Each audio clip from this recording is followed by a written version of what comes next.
Hi everyone, welcome back to the channel. This is Ikram Memon और आज हम पढ़ने वाले हैं यूनिट नंबर 3 जिसका नाम है 16 टू 17 सेंचुरी दिल्ली। देखिए, अगर आपने ध्यान दिया हो, लास्ट यूनिट आपने देखा हो वीडियो, तो आपको पता होगा कि हम ऑलरेडी 15 सेंचुरी तक के डिस्कस कर चुके हैं।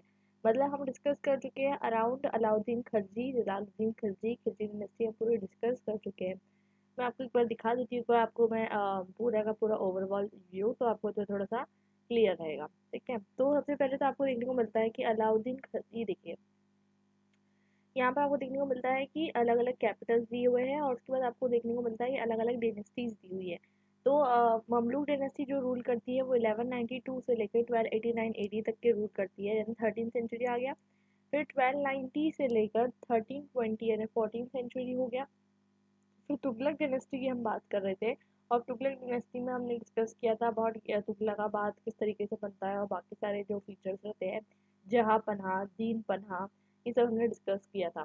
इसके बाद जो है हमारा अब जो हम डिस्कस करने वाले हैं वो डिस्कस करेंगे 15 सेंचुरी तक का हमारा डिस्कशन हो गया था। अब हम 16-17 सेंचुरी के बारे में डिस्कस करेंगे।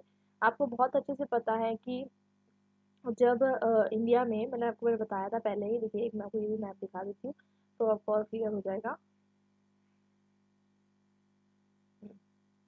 ये देखिए, तो आपको देखने को मिल जाएगा कि यहाँ पर जो सीरी है, तुगलकाबाद है, फिरोजाबाद है।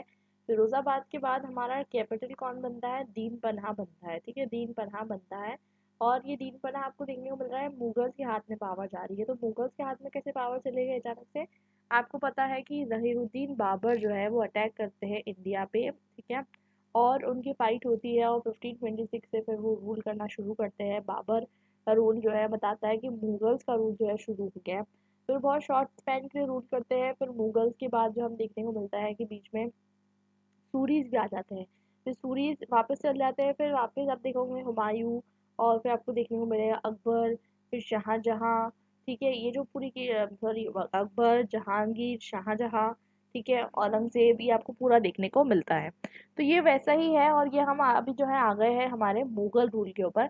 तो मुगल रूल हम जो है 16-17 सेंचुरी में डिस्कस करने वाले हैं। तो इस चैप्टर में हम क्या क्या पढ़ने वाले हैं? सबसे इम्पोर्टेंट इसमें हम हुमायूं गार्डन टॉम के बारे में डिस्कस करेंगे। देखिए, आपको पता होगा कि जो स्टार्टिंग में क्या था फोकस, आपने देखा होगा कुतुब मीनार के कंस्ट्रक्शन पे फोकस था। ठीक है, उसके बाद आपने देखा कि है ना, क्या कहते हैं, कुव्वतुल इस्लाम मॉस्क के ऊपर कंस्ट्रक्शन पे फोकस था। ठीक है, और बिल्डिंग्स बनाई जा रही थी। ठीक है, फिरोजाबाद बनाया जा रहा था, तुगलकाबाद बनाया जा रहा था, जहां पन्हा बनाया जा रहा था। But when Mughal came to in India, उन्होंने सोचा कि हमें इसमें गार्डन भी चाहिए। ठीक है, तो चारवाहा जो मतलब चार बाग ट्रेडिशन जो होता है, ठीक है, चार बाग ट्रेडिशन मतलब चार गार्डन्स का ट्रेडिशन, हम पढ़ेंगे आगे उसके बारे में। तो मतलब आप अगर ताजमहल गए हो घूमने के लिए, अगर आप ताजमहल नहीं गए हो तो आपने कोई भी मुगल आर्किटेक्ट की बिल्डिंग गए हो, ठीक है, चाहे वो हुमायूंस टॉम हो, चाहे वो शाहजहानाबाद हो, या फिर चाहे वो कोई भी फोर्ट हो। ठीक है, आगरा के अंदर बहुत सारे फोर्ट है, अकबर द्वारा बनाए गए, एक बार शाहजहां द्वारा बनाए गए। तो वो सब आप अगर वहाँ जाकर देखते हो तो आपको पता चलेगा कि वहाँ पर आपको चार बाग ट्रेडिशन दिखेगा।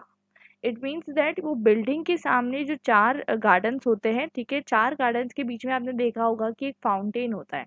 ठीक है, और फाउंटेन है और पूरी की पूरी जो है लहर बह रही है, नहर बह रही है, वो उस तरीके का कुछ ट्रेडिशन जो है, इसको हम चार बाग ट्रेडिशन कहते हैं।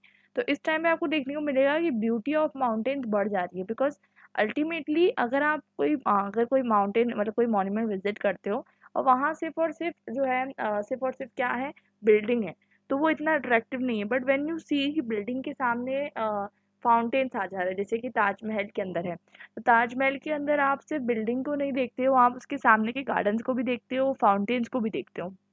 तो अल्टीमेटली ये हो रहा है कि बिल्डिंग के सामने का जो फाउंटेन और आसपास का जो लुक है, वो और ज़्यादा इन्हेंस कर रहा है वहाँ की ब्यूटी को। तो ये तो चलो एक आर्किटेक्चरल एस्पेक्ट हो गया।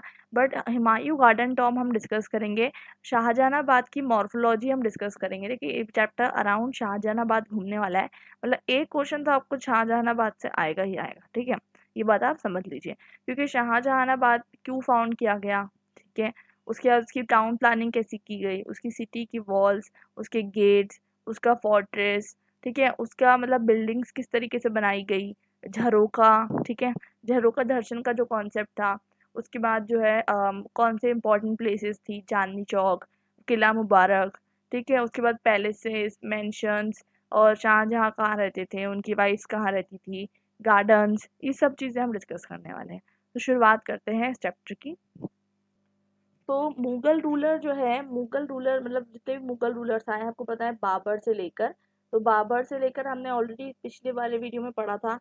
पहले बाबर, फिर हुमायूं, ठीक है, फिर अकबर, फिर जब जहांगीर। लेकिन इन सब में जो शाहजहां थे, उन्होंने जो है खुद की जो है सिटी फाउंड की दिल्ली के अंदर। पहले तो एक शाहजहां ने सिटी फाउंड की, शाहजहानाबाद उनके नाम से।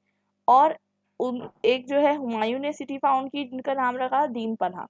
और अकबर को जो है ना, अकबर को थोड़ा सा आगरा में ज़्यादा इंटरेस्ट था, आपने देखा होगा।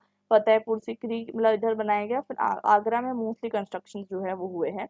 तो बेसिकली कहने का मतलब ये है कि यहाँ पर आपको देखने को मिलता है कि हुमायूं ने जो है अपनी सिटी फाउंड की थी दिल्ली में, और उसका नाम रखा था दीन पन्हा, ठीक है। तो पुराना किला आपको पता है, पुराना किला भी हुमायूं द्वारा बनाया गया था, मैं आपको फोटो ऑलरेडी दिखा चुकी हूँ। तो हुमायूं द्वारा जो पुराना किला बनाया गया था, वो जो है कुछ इस तरीके से था, फोटो आप देख सकते हैं। ये 14th सेंचुरी में बनाया गया था, बट कहने का मतलब ये है, सॉरी 14 बोल रही हूँ, 16th सेंचुरी में बनाया गया था हुमायूं द्वारा। और इसको माना जाता है कि ये इंद्रप्रस्थ की जगह पे बनाया गया है। अगर हम इसके ऊपर का वीडियो, उसका ऊपर का फोटो देखते हैं, तो हमको देखने को मिलता है कि मैंने आपको पहले बताया कि फिरोजाबाद के बाद जो सिटी अगर मुगल्स बनाते हैं डायरेक्टली, आपने देखा 1388 के बाद डायरेक्ट 1526, इतना बड़ा गैप क्यों? क्योंकि इसके बीच में जो मुगल रूलर्स आते हैं, मुगल रूलर्स तो वैसे बाबर थे फर्स्ट मुगल रूलर। तो उस टाइम पे जो क्या कहते हैं मुगल रूलर्स आते हैं, आपको देखने को मिलता है वो लोग जो है ज़्यादातर इंटरेस्ट नहीं लेते कंस्ट्रक्शन में। और हुमायूं ही जो है कंस्ट्रक्शन स्टार्ट करते हैं दीन पन्हा से। और कंस्ट्रक्शन करते भी तो थोड़ा दिल्ली के बाहर ही करना पसंद करते हैं। अब यहाँ पर इन्होंने जो है, क्योंकि हम सिर्फ दिल्ली को कंसिडर कर रहे हैं ना, तो डायरेक्ट फिर दीन पन्हा का जो है कंस्ट्रक्शन किया जाएगा बाय हुमायूं। यहाँ तक क्लियर है। फिर हम वापस चलते हैं हमारे इस पे। तो एक तो हम सबसे इम्पोर्टेंट चीज़, पुराना किला की शुरुआत इन्होंने की थी, बाद में जाकर शेरशाह ने इसे पूरा किया। शेरशाह मैंने आपको बता दिया, इनके जो इमीडिएट फॉलोअर थे, ठीक है। क्या होता है कि ये देखिए 1526 से 40 तक के। उसके बाद क्या होता है कि 1540 में जो है शेरशाह सूरी मतलब सूर्स जो है उनका रूल चलता है 56 तक के, फिर वो चल जाते हैं, फिर वापस आपको देखने को मिलेगा कि मुगल रूल स्टैब्लिश हो जाता है। तो ये बीच में सूर डायनेस्टी आ गई थी थोड़ा टाइम के लिए, तो ये जो है शेरशाह सूरी ने भी इसको कंटिन्यू करवाया था, ठीक है। यहाँ तक क्लियर है। इसके बाद हम देखते हैं कि पुराना किला इन्होंने जो है बहुत इंपॉर्टेंट बनाया था। इसके अलावा हुमायूं टूम के बारे में हम जो डिस्कशन करेंगे वो भी बहुत इंपॉर्टेंट है। और दीन पन्हा के बारे में डिस्कशन करेंगे। देखिए हुमायूं टूम जो है, और सी बात है, टूम मतलब क्या होती है, कब्र होती है वहाँ पर।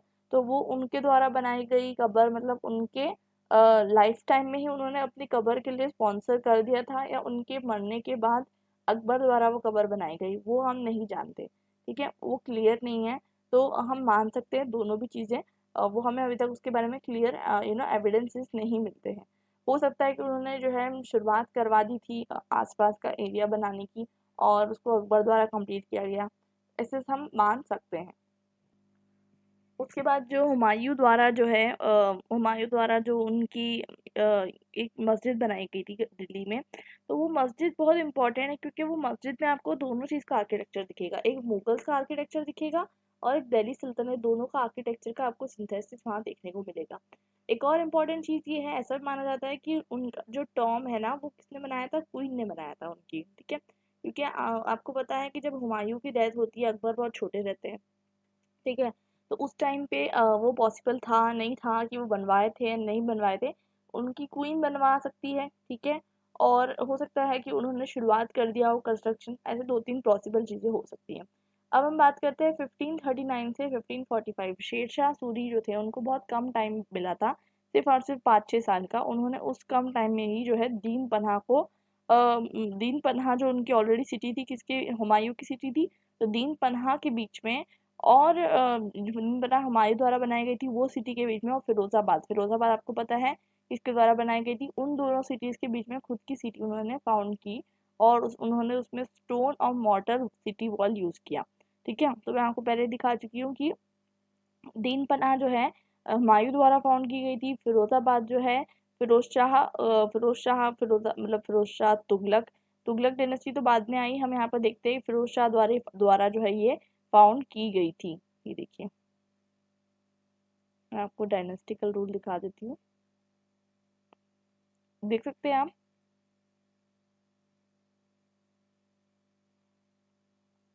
तो आपको देखने को मिलता है कि 1351 के टाइम पे एक आपको देखने को मिल रहा है फिरोज शाह आ रहे हैं, फिरोज शाह तुगलक आ रहे हैं, और ये तुगलकाबाद का फॉर्मेशन करेंगे, ठीक है। और तुगलकाबाद का फॉर्मेशन करेंगे, और इससे पहले हम देखेंगे कि इससे पहले खिलजी डायनेस्टी है, और उससे पहले जो है ममलूक डायनेस्टी है। तो फिरोजाबाद का जो फॉर्मेशन हुआ फिरोज शाह द्वारा, ठीक है, फिरोज शाह द्वारा उनका फॉर्मेशन हुआ। तो उस टाइम पर जो है मोस्टली उनकी कैपिटल सिटी तुगलकाबाद ही थी, ठीक है, वो बात अलग है। लेकिन अब बाद में जाकर जो है हुमायूं हुमायूं की सिटी बनी दीन पन्हा। तो अब शेर शाह सूरी ने सोचा कि मैं ये दोनों सिटीज के बीच में, फिरोजाबाद और दीन पन्हा के बीच में एक सिटी बनाता हूँ, ठीक है। अब इसमें सबसे इम्पोर्टेंट चीज़ ये थी कि इसमें नॉर्थ गेट था, इसको हम कहते हैं लाल दरवाज़ा। और ये बहुत ज़्यादा इसमें मतलब बहुत सारे दरवाजे बनाए गए थे, मैं आपको भी डिस्कस करूंगी। तो इसमें क्या होता है कि इसके अंदर साउथ के अंदर भी था, साउथ के अंदर भी एक गेट था। तो बहुत अच्छे से जो है डिज़ाइन किया गया था। और एक और चीज़ हमको देखने को मिलती है कि पुराना किला के साउथ वेस्ट में भी हमको है ना एक दरवाज़ा देखने को मिलता है। अब हम देखते हैं कि पुराना किला जो है वो इंद्रपट की जगह पे बनाया गया है, ठीक है। पुराना किला जो है वो कहाँ बनाया गया है, इंद्रपट की जगह पे बनाया गया है। आपको हम ये पहले ही फर्स्ट चैप्टर में पढ़ा चुकी हूँ, बहुत अच्छे से हम इस पर डिस्कस कर चुके हैं। आर्कोलॉजिकल फैक्ट्स, लिटरेरी फैक्ट्स, ये सब चीज़ें हम डिस्कस कर चुके हैं, ठीक है। और इनका कंस्ट्रक्शन हुमायूं द्वारा शुरू किया गया, शेरशाह सूरी द्वारा कंप्लीट किया गया, ये सब हम डिस्कस कर चुके हैं। अब हमें देखना है कि इस पर्टिकुलर पुराना किला के अंदर दो चीज़ें हैं, एक तो मॉस्क है और एक शेर मंडल है। तो मॉस्क इसलिए इम्पोर्टेंट है, मैंने आपको भी बताया, मॉस्क इसलिए इम्पोर्टेंट है बिकॉज ये दिल्ली सल्तनत और मुगल्स के बीच में एक लिंक प्रोवाइड करती है। देखिए, दिल्ली सल्तनत पहले आए, मुगल्स बाद में आए, दोनों के बीच में अलग अलग आर्किटेक्चरल डिफरेंसेस रहेंगे, लेकिन उन दोनों के आर्किटेक्चरल के डिफरेंसेस को लिंक करने का काम करती है वो मस्जिद। उसके बाद हम बात करते हैं कि एक होता है मुगल रूलर दोनों का हो गया। उसके बाद हम समझते हैं कि इसका जो मस्जिद का लुक है वो बहुत ज़्यादा रिच है, ऐसा बताया जाता है। और उसके साथ साथ जो है हमको देखने को मिलता है कि इसके अंदर डेकोरेशन है, इसके अलावा कुछ तरीके का मास्टरपीस है जो कि मुगल आर्ट में आपको देखने को मिलता है। तो ये हो गई पुराना किला की बात, आपके दिमाग में आपको रख लेना है। पुराना किला डिस्कस कर लिया हमने। शेर मंडल बनाया गया जो कि शेरशाह द्वारा, वो भी हमने देख लिया। उसके बाद हम देखेंगे कि थोड़ा और डिस्कस करेंगे बाद में उसके बारे में। अभी हम देखेंगे इंपीरियल कैपिटल शाहजहानाबाद, वो मुगल एम्पर शाहजहां द्वारा बनाया गया था, ऑफकोर्स सी बात है। और ये जो है यमुना रिवर के अंदर फैला हुआ था, और शाहजहानाबाद इतना बड़ा था जितना मतलब पहले से बड़ी कोई इतनी सिटी बनी नहीं थी, ठीक है। और आपको देखने को मिलता है कि यहाँ पर एक ऐसी जगह बनाया गया था, मैंने आपको पहले बताया कि अरावली का यहाँ पर जो है एक तरीके से अरावली जो है क्या कर रही है, एक तरीके से एल्यूवियल प्लेन्स भी दे रही है। यमुना रिवर जो है ये एल्यूवियल प्लेन्स दे रही है, वहाँ एग्रीकल्चर हो सकता है। और दूसरी चीज़ वो अरावली जो है, अरावली के पास है तो नेचुरल प्रोटेक्शन है, मतलब वहाँ से कोई अटैक नहीं कर सकता, ठीक है। और दूसरी चीज़ यहाँ पर हमको देखने को मिलता है कि यहाँ पर पानी भी पास में है, और इसलिए जो है कहीं ना कहीं शाहजहाँ ने जो है इसको बनाया होगा। और ये शाहजहाँ ने जो सिटी बनाई थी, ये एक्चुअल में जो ऑलरेडी शेर शाह की जो सिटी थी और फिरोज शाह की सिटी थी उससे ओवरलैप होती थी, ठीक है, समझ में आ गया आपको। और इसी के साथ साथ उन्होंने दिल्ली को क्यों चूज़ किया होगा वो भी हम समझ लेते हैं। दिल्ली को चूज़ करने के बहुत सारे कारण हो सकते हैं। दिल्ली को चूज़ करने का सबसे बड़ा कारण एक तो वहाँ पर रिलीजियस सैंक्टिटी थी। वहाँ पर क्यों रिलीजियस सैंक्टिटी, ऑलरेडी वहाँ कुतुबुद्दीन बख्तियार काकी की दरगाह, निज़ामुद्दीन औलिया की दरगाह। उसके बाद आपको देखने को मिलता है कि वहाँ पर आपको बहुत सारे टॉम्ब्स हैं, ठीक है, ऑलरेडी, जैसे कि हुमायूं का टॉम्ब था। और हमने डिस्कस किया था कि हुमायूं का टॉम्ब को लोग है ना, अभी हम डिस्कस करेंगे आगे। तो हुमायूं के टॉम्ब को लोग थोड़ा सा एक तरीके से रिलीजियस वे में लेने लग गए, और कुछ लोग वहाँ जा जाके जियारत करते, और बहुत कुछ वहाँ पर होने लग गया था। तो मतलब एक तरीके से जो 300 सालों से मुस्लिम रूल चला आ रहा था दिल्ली की सिटी में, और कहीं न कहीं मुस्लिम रूल के साथ-साथ वहाँ सूफीज़्म का भी ग्रोथ हो गया। सूफीज़्म जो है वो एक्चुअल तरीके का इस्लाम नहीं है, वो इस्लाम में ब्रांच है। मतलब क्या कहते हैं, इस्लाम से हट के थोड़ी-सी ब्रांच है, लेकिन वो भी वहीं पर ग्रो हो रहा है दरगाह के साथ। तो वो भी चला आ रहा है, और दोनों चीज़ों के चलते शाहजहाँ ने सोचा होगा कि चलो मैं यहीं पर बनाता हूँ सिटी, ठीक है। उसके बाद हम बात कर लेते हैं हुमायूं गार्डन टॉम के बारे में, थोड़ा डिस्कस कर लेते हैं। तो ये तो हमने ब्रीफ डिस्कशन कर लिया अबाउट शाहजहानाबाद और शेर शाह सूरी के बारे में, और हुमायूं के टॉम के बारे में भी हमने थोड़ा सा पढ़ा, और पुराना किला के बारे में डिटेल में पढ़ते हैं। तो देखिए हुमायूं का जो गार्डन का टॉम था, देखिए इससे परफेक्ट टॉम था, इसको ऐसा परफेक्ट टॉम इसलिए कहते हैं। देखिए आप एक टाइम पे एक जनरेशन में कुछ करोगे, ठीक है, एक घड़ा बनाओगे, नेक्स्ट जनरेशन में वो घड़े को और परफेक्टली बनाया जाएगा, फिर और परफेक्टली बनाया जाएगा। एक टाइम ऐसा आएगा कि वो पूरी तरीके से परफेक्ट बनेगा, ठीक है, क्योंकि practice makes a man perfect. तो आपको देखने को मिलता है कि परफेक्शन इस टाइम तक आ गया था। स्टार्टिंग जो हुई थी अलाई डूम से हुई थी, अलाई डूम जो कि बनाया गया था बाय दी अलाई दरवाजा बनाया गया था, वो उसको हम फर्स्ट डूम कहते हैं। तो अलाई दरवाजा जो बनाया गया था बाय अलाउद्दीन खलजी, वो फर्स्ट डूम था, वो इतना परफेक्ट डूम नहीं था। लेकिन अगर आप देखोगे आज के टाइम पे, आप ताजमहल ले लो, ठीक है, तो ताजमहल परफेक्ट डूम आपको दिखेगा। ठीक है, क्यों हम ताजमहल की तारीफ करते रहते हैं? तो ताजमहल का जो डूम का कॉन्सेप्ट है, जो उसकी ब्यूटी है, मार्बल से बना होना, तो वो सब चीज़ें। लेकिन हुमायूं का टॉम भी और ताजमहल आपको दोनों भी आइडेंटिकल दिखेंगे। अगर आप हुमायूं का जो टूम है उसके अंदर अगर आप मार्बल लगा दोगे, ठीक है, तो वो आपको ताजमहल की जैसे दिखेगा, कोई डिफरेंस नहीं है, मतलब दोनों का आर्किटेक्चर जो है बिल्कुल सेम है। ठीक है, मतलब हुमायूं ने पहले जो है यूज़ किया किसको, यूज़ किया उन्होंने सैंडस्टोन का यूज़ किया, उन्होंने स्टोन्स का, रेड सैंडस्टोन का। और बाद में जाके शाहजहां को भी बहुत इंटरेस्ट था बिल्डिंग कंस्ट्रक्शन में, और इसलिए उन्होंने जो है बहुत सारे तरीके के मार्बल का यूज़ करके वही बिल्डिंग्स बनाई जो पहले बनती थी। एक चीज़ हमको और देखने को मिलती है कि इस टाइम पर जो है इंडो इस्लामिक आर्किटेक्चर और ज़्यादा डेवलप हो रहा था। मैं आपको पहले बता चुकी हूँ इंडो इस्लामिक आर्किटेक्चर क्या होता है। इंडियन क्राफ्टमैन जब यूज़ करते हैं बहुत डिफरेंट डिफरेंट तरीके की स्टाइल, जैसे कि फ्लोरल पैटर्न्स, ठीक है, और उसको यूज़ करके मूरल डिज़ाइन, कैलीग्राफी, जब वो प्योरली डिज़ाइन करते हैं, जब हम देखते हैं कि कोई भी अगर आयत लिखी हुई है, ठीक है, उसमें आयत में हम देखते हैं कि आयत मीन्स वर्ड्स, तो उसमें हम देखते हैं कि यूज़ किया गया है किसका, कैलीग्राफी के साथ साथ जो है थोड़े थोड़े यू नो फ्लावर्स का और लीव्स का यूज़ किया गया है। तो वो हम देखते हैं कि ब्यूटीफुल इफेक्ट जो है वो क्रिएट करता है। तो कहीं ना कहीं वही चीज़ का जो है यूज़ आपको देखने को मिल रहा है इस टाइम पर। उसके बाद हम समझते हैं कि किस तरीके से इनका जो इस टाइम पर मुगल्स के टाइम पर जो मुगल्स के टाइम पर जो तरीके का इंस्पिरेशन आ रहा था वो कहाँ से आ रहा था, सेंट्रल एशियन रीजन से आ रहा था, और साथ साथ जो है पर्शियन रीजन से भी आ रहा था। किसका, डेवलपमेंट ऑफ आर्किटेक्चर्स का। उसके बाद आपको देखने को मिलता है कि बुखारा और हेरात, तो बुखारा और हेरात दो सिटीज का नाम है, वहां से भी जो है मुगल रूलर्स के अंदर इंस्पिरेशन आ रहा था।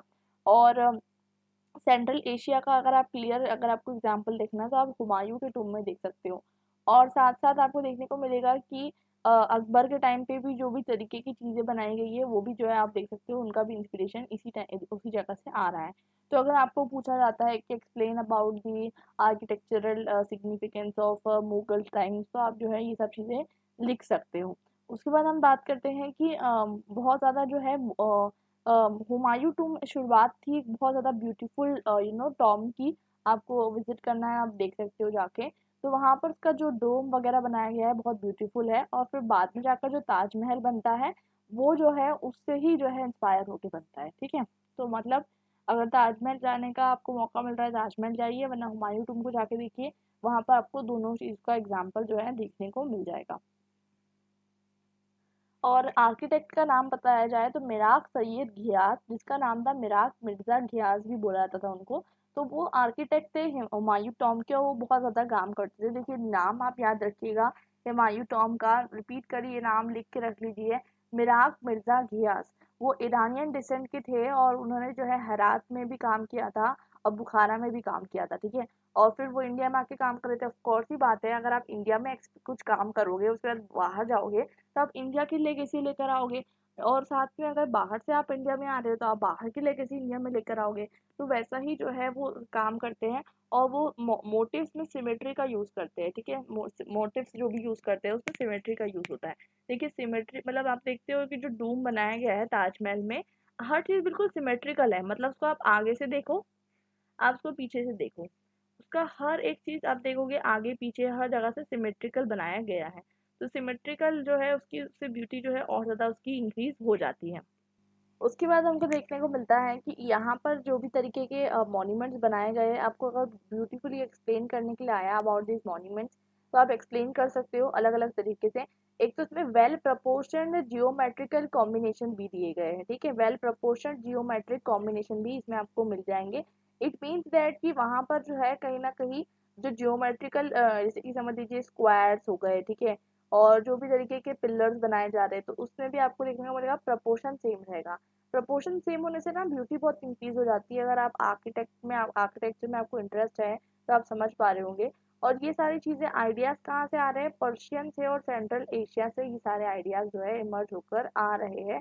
और आगरा में भी आपको देखने को मिलता है कि जिस भी तरीके की बिल्डिंग्स बनाई जा रही है उसका भी इंस्पिरेशन जो है वो वहीं से आ रहा है। तो ये आपको दिमाग में रखना है, क्योंकि देखिए आपके सिलेबस में अभी सिर्फ दिल्ली है तो हम आगरा के बारे में, ताजमहल के बारे में उतना नहीं पढ़ेंगे, लेकिन क्योंकि ताजमहल का इंस्पिरेशन जो है हुमायूं टूम से आया है, इसलिए आपको हुमायूं टूम के बारे में बहुत अच्छे से पढ़ना पड़ेगा। अब हम बात करते हैं कि इसमें जो है पर्शियन का कॉन्सेप्ट यूज हुआ है, कौन सी बात है। उसके बाद हमको देखने को मिलता है कि यहाँ पर फाइन मार्बल भी यूज हुआ है, फाइन मार्बल भी यूज हुआ है। और दो तरीके का जो है combination, according to Percy Brown बताते हैं कि इस बिल्डिंग में आपको दो तरीके का सिंथेसिस दिखता है दो चीजों का, एक तो इंडिया का और एक पर्शिया का। तो बेसिकली ऑफ कोर्स बात है, जिसे हम आज इंडो इस्लामिक कहते हैं, तो उससे वो इंडियन और पर्शियन का कॉम्बिनेशन कह रहे हैं। वैसे ही पर्सी ब्राउन के अकॉर्डिंग ये टॉम का जो कंस्ट्रक्शन है ऐसा माना जा सकता है 1564 में बिगिन हुआ। अगेन मैं आपको बता दूं कोई डेट स्पेसिफिक नहीं है, हो सकता है कि उनका इंटरप्रिटेशन गलत हो। और एम्पेरर की डेथ होने के 8 साल बाद, मतलब देखिए हुमायूं की डेथ कब होती है, उनके 8 साल बाद इसका जो है मकबरे की शुरुआत होती है बनना, ठीक है। और बेसिकली ये इसलिए बनाया गया होगा इस जगह पे क्योंकि ये जो सिटी है ये दीन पनाह के अंदर आती है। और दीन पनाह जो है वो क्या कहते हैं हुमायूं द्वारा बनाई गई थी, तो उसी जगह पे उन्होंने सोचा कि इनका मकबरा भी हम बना देते हैं। तो मतलब ये दीन पनाह सिटी है समझ लीजिए, तो हुमायूं टॉम जो है उसी के अंदर आता है और उनकी कब्र भी वहीं पर है, तो इसलिए उन्होंने सोचा होगा कि चलो हम यहीं पर इसको बना देते हैं, ठीक है। उसके बाद हम देखते हैं कि ये तो क्लियर है। इसके बाद हम डिस्कस करते हैं बाकी सारी चीजें। तो ये जो टॉम है इसके आसपास के फीचर्स आपको आ सकते हैं एग्जाम में। एक इसके आसपास स्क्वायर इनक्लोज गार्डन है, स्क्वायर इनक्लोज गार्डन है आपको देखने को मिलता है जो कि टॉम के पास। उसके साथ साथ आपको देखने को मिलेगा गार्डन होने से कभी भी कोई भी चीज की खूबसूरती बढ़ेगी ना, कम तो होगी नहीं, ठीक है। और उसके बीच में, ठीक है, उसके बीच में चारों साइड में गेटवेज भी है, ठीक है, गेटवेज भी है। और साथ साथ जो है आपको देखने को मिलेगा कि गार्डन जो है, गार्डन अगर आप गेटवे के थ्रू जाओगे तो गार्डन का जो एरिया है वो आपको इस तरीके से दिखेगा कि स्क्वायर और रेक्टेंगुलर कंपार्टमेंट आपको देखने को मिलेंगे। मैंने आपको पहले बताया चार बाग ट्रेडिशन, अगर आप कोई भी गार्डन में गए हो जहाँ चार बाग ट्रेडिशन है तो आप बहुत अच्छे से रिलेट कर पा रहे होंगे। कुछ इस तरीके के जो गेटवेज होते हैं, आप बीच में से चलते हो, ठीक है, और आसपास पूरे गार्डन होते हैं। और यहाँ बिल्कुल बीच में क्या होता है पता है आपको, यहाँ पर बिल्कुल बीच में जो होते हैं फाउंटेन्स होते हैं, इसे हम कहते हैं चार बाग ट्रेडिशन। तो चारों साइड गार्डन्स रहेंगे और बिल्कुल सिमेट्रिकल रहेंगे, मतलब यहाँ की लेंथ यहाँ की इक्वल रहेंगी। तो इसको हम चार बाग ट्रेडिशन कहते हैं। रेक्टेंगुलर गार्डन का जो है फॉर्मेशन आपको देखने को मिलता है। तो ये आपको देखने को मिल रहा है कि यहाँ पर बहुत प्यारे तरीके से, और पता है वहाँ पर भी आप देखोगे ना कि उसमें जो फ्लावर्स का जो उगाया जा रहा है वो भी बिल्कुल सिमेट्रिकली, बिल्कुल लाइन बाय लाइन हर जगह जो है एक उगाया जाता है। उसके बाद हम समझते हैं कि ये सबसे इम्पोर्टेंट फीचर था इस टाइम का, क्योंकि जो है बाबर ने जो बहुत कम टाइम रूल किया, लेकिन हुमायूं ने जो है ये चार बाग ट्रेडिशन जो है इंट्रोड्यूस किया है दिल्ली के अंदर, और इसलिए ये बहुत इम्पोर्टेंट रहा है। और ये चीज़ का हम एग्जाम्पल देख सकते हैं हुमायूं टूम में। अब जो हुमायूं टॉम की जो सेंट्रल बिल्डिंग है, कोई भी टॉम के अंदर या कोई भी जहाँ पर भी एक अगर आप जगह विजिट करते हो बिल्डिंग, तो वहाँ पर एक सेंट्रल बिल्डिंग होती है और कुछ आसपास की बिल्डिंग्स होती हैं। तो सेंट्रल बिल्डिंग एक वाइड और लोफ्टी सैंडस्टोन पे खड़ी है, ठीक है, सैंडस्टोन टेरेस पे खड़ी है कुछ इस तरीके से। और उसकी आप देखोगे कि मतलब ये जो इसकी ब्लिंथ है वो कितनी है, 6.5 मीटर टॉल है और 99 मीटर वाइड है, जैसे कि मैंने आपको यहाँ दिखाया। तो ऑफ कोर्स ही बात है कि जो इसकी बेस रहेगा उसकी क्या कहते हैं 6.5 मीटर है, और वाइड कितना है 99 मीटर वाइड है। और इलोंगेटेड ड्रम है, double domes of the monument, tower 42.5 metre above the ground, ठीक है। तो आपको देखने को मिल रहा है कि यहाँ पर जो है एक तरीके का पहले प्लेटफॉर्म बनाया जा रहा है, उसके ऊपर जो है टॉम का स्ट्रक्चर बनाया जा रहा है। और ऐसा नहीं है कि अंदर टॉम के अंदर सिर्फ एक सिंगल सेल है या सिंगल कमरा है, ऐसा नहीं है, बल्कि जो है बहुत सारे कंपार्टमेंट है। और लार्जेस्ट कंपार्टमेंट कौन सा रहेगा, बीच में रहेगा, जहाँ पर जो है क्या कहते हैं सैनोटाफ रहेगी, मतलब जहाँ पर जो है कबर रहेगी ऑफ द एम्पर, वो सबसे लार्जेस्ट रहेगा। और बाकी के जो है छोटे छोटे कंपार्टमेंट आसपास जो है वो रहेंगे। ठीक है, इस तरीके से डिज़ाइन किया जाता है। और अगर आप वहाँ गए हो, जैसे कि मैंने आपको बताया, आप अगर कोई भी मॉन्यूमेंट में जाते हो, वहाँ पर आपको जो है ना खिड़की टाइप दिखेगी, जैसे आज के टाइम की खिड़की नहीं, उसमें जालीदार खिड़की आपको देखने को मिलती है। और प्यारी तरीके से जाली में से जब वो लाइट आती है, तो लाइट का जो रिफ्लेक्शन क्रिएट होता है वो बहुत ही प्यारा दिखता है। मैं आपको फोटो दिखाती हूँ। उसके अंदर जो है आपको देखने को मिलेगा कि लाइट जो है वो जाली के थ्रू पास हो रही है और आ रही है, और जो है वो उससे जो है ना कहीं एक रिफ्लेक्शन क्रिएट हो रहा है, जो बहुत ज़्यादा खूबसूरत हमको देखने को मिलता है। पूरे मॉन्यूमेंट में आपको रेड सैंडस्टोन और वाइट मार्बल का काम भी देखने को मिलता है। और परफेक्शन इतना है, बहुत ज़्यादा इस टाइम पे जो है परफेक्शन आ चुका था। आर्चेस में परफेक्शन है, हर तरीके से जो डबल डोम बनाया गया है उसमें भी बहुत ज़्यादा परफेक्शन हमको देखने को मिलता है। तो यहाँ आप देख सकते हैं, ये हुमायूं टूम है। देखिए मैंने आपको बताया चार बाग ट्रेडिशन, यहाँ पर सामने फाउंटेन देखने को मिल रहा है आपको, ये देखिए ये फाउंटेन है बहुत अच्छा सा सामने, और आपको देखने को मिल रहा है कि ये चारों तरफ का एंगल का व्यू है। देखिए जिस तरीके से आप ताजमहल जाते हो वहां पर भी आप इस तरीके से डोम से गुजरते हो, फिर सामने आपको ताव दिखता है वैसे ही। और ये देखिए यहाँ पर फाउंटेन मैंने आपको बताया, चारों तरफ जो है ग्रीनरी रहेगी, बीच में फाउंटेन रहेगा, और सामने जो है ये देखिए दो छोटे छोटे डूम आपको देखने को मिल रहे हैं और एक मेन डूम देखने को मिल रहा है। अंदर एंट्री के लिए छोटे छोटे डिपार्टमेंट है, कंपार्टमेंट्स है, और बीच में जो है क्या है मैंने आपको बताया था, अंदर जाकर अगर आप जाते हो तो अंदर आपको जो है ग्रेव मिलेगी किसकी, वैसे वहाँ बहुत सारी ग्रेव मिलेगी आपको। आपको मेन जो कंपार्टमेंट है वहाँ पर आपको हुमायूं की जो है ग्रेव मिलेगी। ठीक है, टॉम मिलेगा, देखिए सेनोटाफ।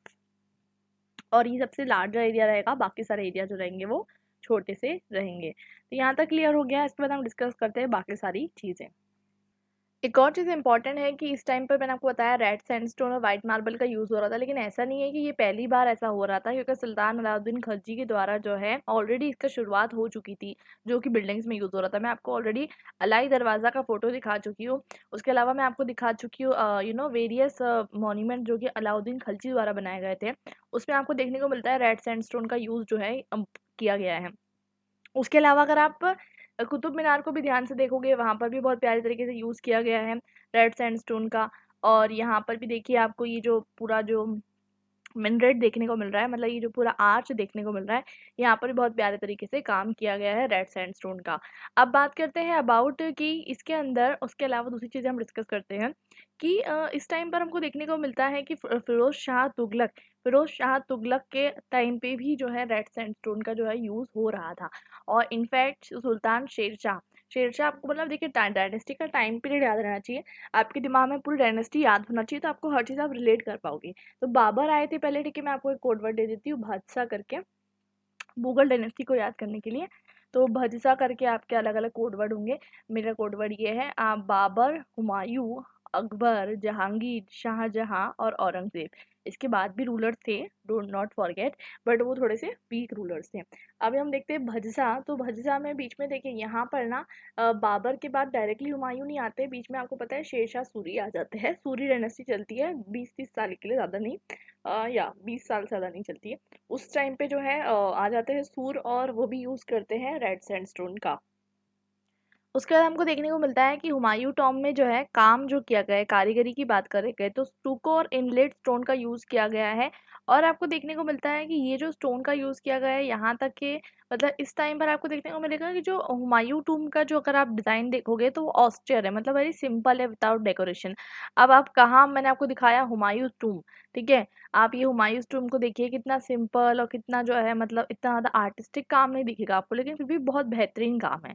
काम जो है ना बहुत बेहतरीन किया गया है, लेकिन इतना आर्टिस्टिक, इतना शोशा, इतना डेकोरेटिव नहीं है जितना आपको अर्लियर टाइम में दिखेगा। जैसे कि मैंने आपको दिखाया, ये देखिए इसका आर्टिस्टिक शो देखिए, इसका आर्टिस्टिक शो देखिए, इसके आर्टिस्टिक के कंपैरिजन में तो बहुत ज़्यादा सिंपल ही हो गया ना हुमायूं टॉम्ब, लेकिन इतना सिंपल होने के बावजूद ये बहुत खूबसूरत है, और ये बहुत उसकी बोलते हैं ना इंपॉर्टेंट चीज़ है। इसके अलावा जो स्टोन का यूज़ किया गया है, स्टोन भी बहुत इंपॉर्टेंटली यूज़ किए गए हैं। और दूसरी चीज़ यहाँ पर हमको देखने को मिलती है कि यहाँ पर जो है 6 पॉइंटेड स्टार भी यूज़ किया गया है। 6 पॉइंटेड स्टार देखिए मुगल के बहुत सारे कंस्ट्रक्शन में जो है आपको 6 पॉइंटेड स्टार को देखने को मिलता है। तो 6 पॉइंटेड स्टार की ऐसा माना जाता है कुछ वैल्यू हो सकती है, कुछ सिंबॉलिक वैल्यू हो सकती है।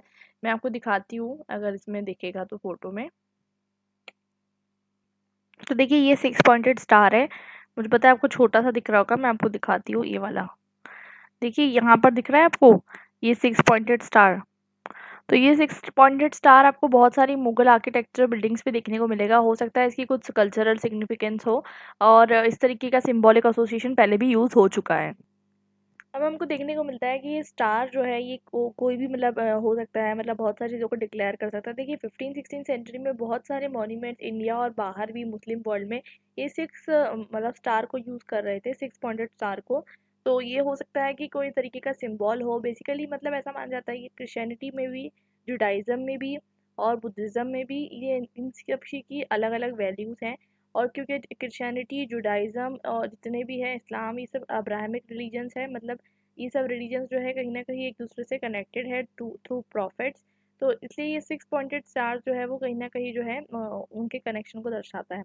उसके बाद हम बात करते हैं कि अगर हम बात करें तो हुमायूँ टॉम्ब को जो है जैसे कि कोई भी तरीके की दरगाह होती है, उस तरीके से ट्रीट किया जा रहा था। जैसे कि आपको देखने को मिलेगा कि कुतुबुद्दीन बख्तियार काकी की दरगाह थी, वहाँ पर आपको मैंने बताया निज़ामुद्दीन औलिया की दरगाह थी। तो Humayun because he was just a king, लेकिन उनकी जो टॉम्ब है उन पे लोग ज़ियारत करने तक जाते थे, ठीक है?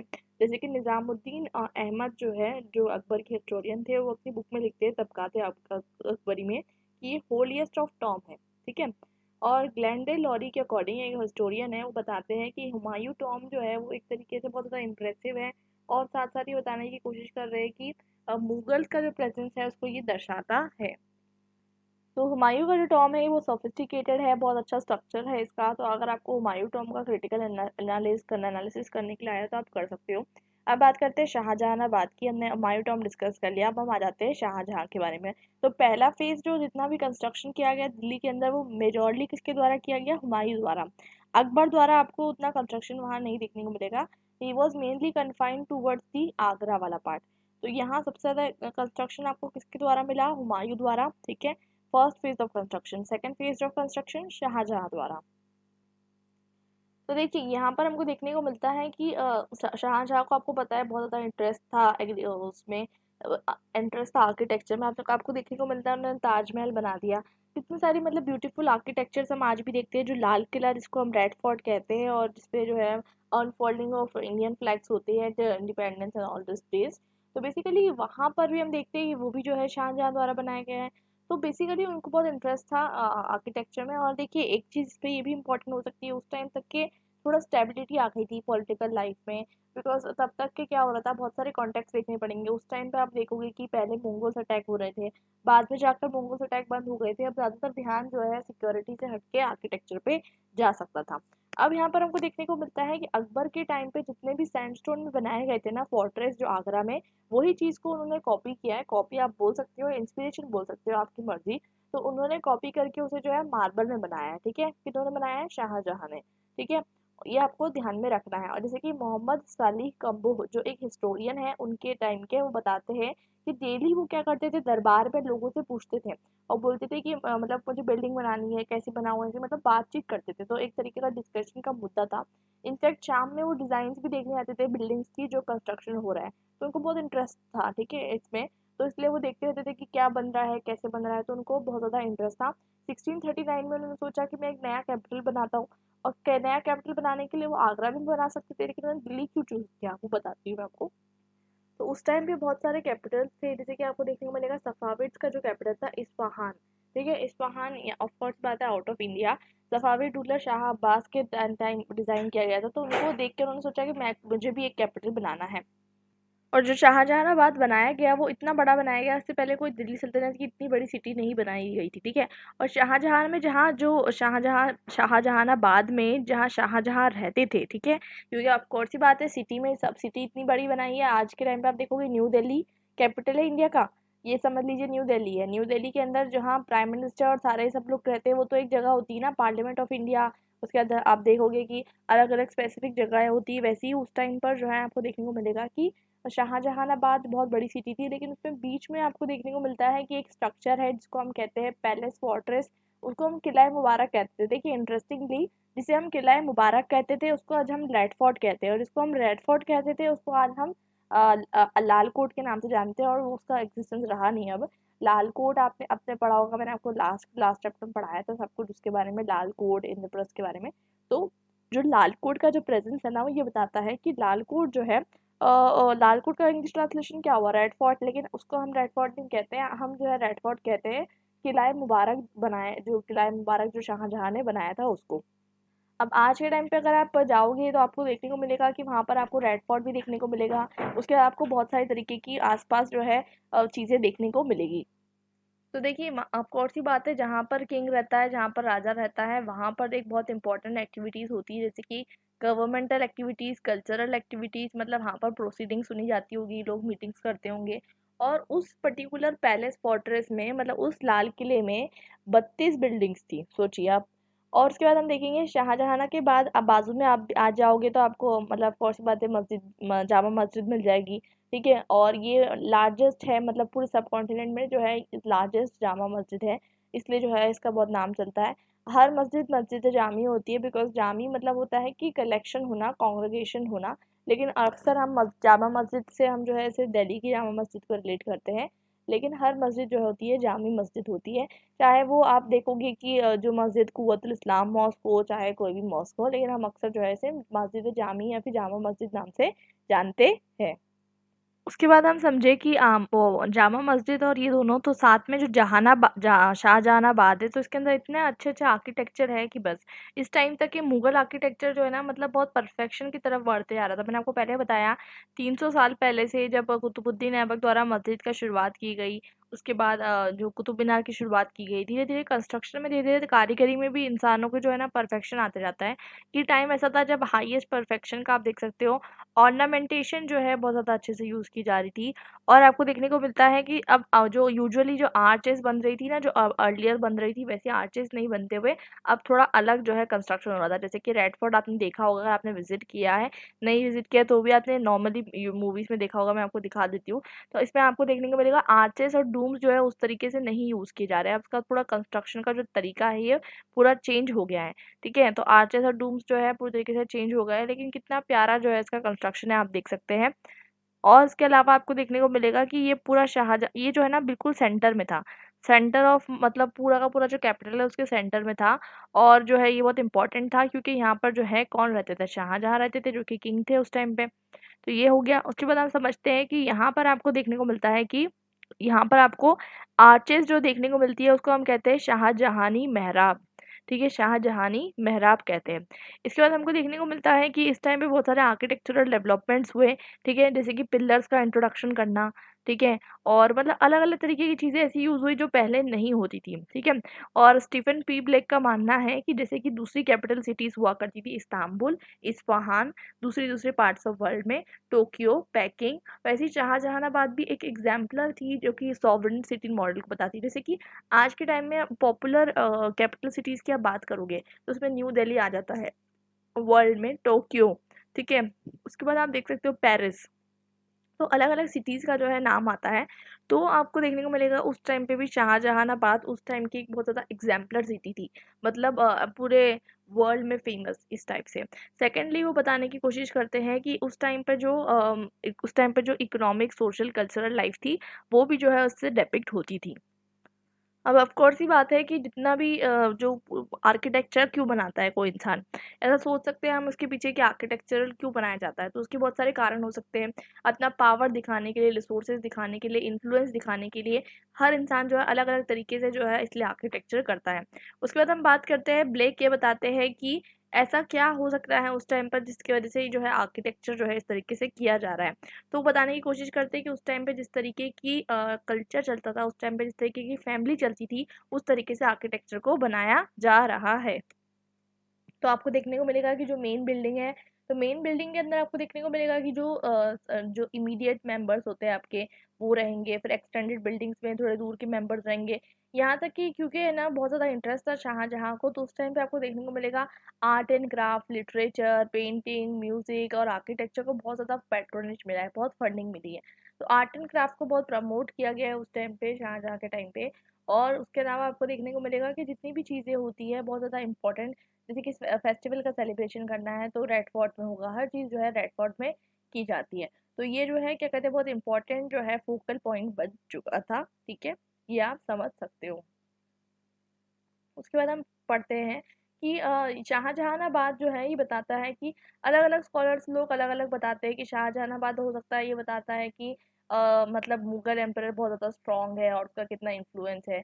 कुछ बताता है कि कितना फ्रेंडली रिलेशन है पूरा, मतलब शाहजहानाबाद ये बताता है कि जो सब्जेक्ट्स है, सब्जेक्ट यानी प्रजा, और जो रूलर है उसके बीच में कितना फ्रेंडली रिलेशनशिप है, ये बताता है। अलग अलग स्कॉलर्स का अलग अलग मानना है, अभी हम पढ़ेंगे कि शाहजहानाबाद के ओरिजिन की थ्योरीज क्या है।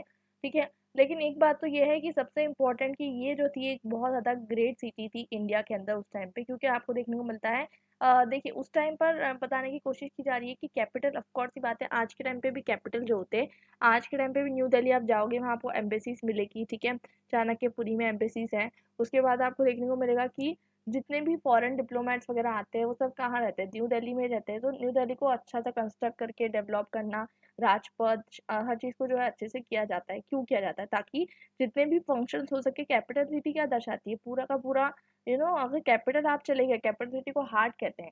अगर आपने कैपिटल सिटी घूम ली किसी देश की, तो आपने समझ लीजिए वहाँ का पूरा देश जो है समझ लिया। इसलिए ऐसा कोशिश की जाती है कि जो न्यू दिल्ली है उसको बहुत अच्छे से रखा जाए इंडिया में। तो वैसे ही उस टाइम पे शाहजहाँ ने शाहजहानाबाद को बहुत अच्छे से डेवलप किया था।